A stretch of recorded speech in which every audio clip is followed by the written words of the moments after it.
They say you should never judge a book by its cover, or a game for that matter. But when you look at this, Mobile Light Force for the PlayStation 1, you can't help but think it's going to be a pile of shit. I mean, the cover looks just like Charlie's Angels. So, is it any good though? Let's have a little look.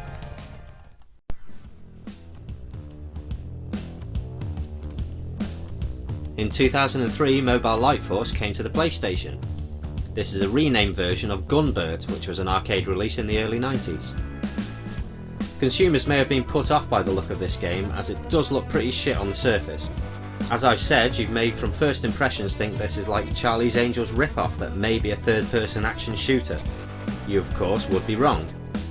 This is a vertical shooter that has nothing to do with the cover art. They could have used the original artwork and slapped a new title on it. Personally, I would never have picked this game up and looked at it. Even the reverse side doesn't give any indication of what the game is about. Just look how bad this is and ask yourself, if you had looked at this when it was released, would you have pulled your wallet out? Uncover the magic mirror, use your special power attacks, launch your bombs.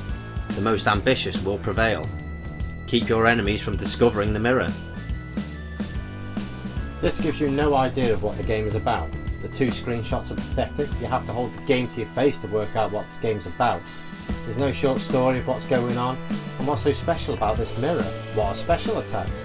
Why do I need to launch bombs? And who's the bad guy? From what I've read up on, the magic mirror is in pieces and you need to collect them all to make a wish. Maybe they could wish someone with a brain to release this game as Gunbird and put more effort into the game case and story.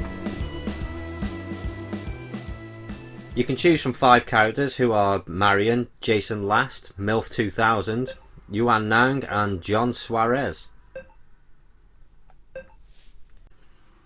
The play screen only has the bare minimum on display, such as your lives and high score in the top left, and in the lower left is the amount of bombs you have remaining.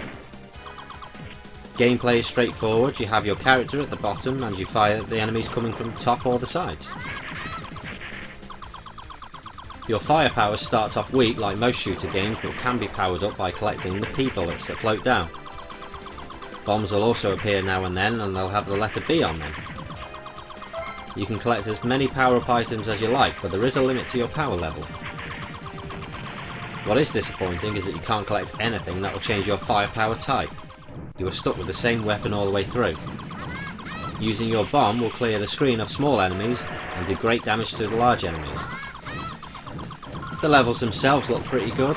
It sort of reminds me of a mix between Metal Slug and Panorama Cotton. Enemy fire isn't that hard to avoid, although it can catch you out sometimes. The boss battles are big and don't take too much time, which I think is pretty good, as I hate long sessions of avoiding insane firepower and attacking forever. What is a problem for me though is there is no rapid fire feature. Continuously smashing the same button is a massive pisser.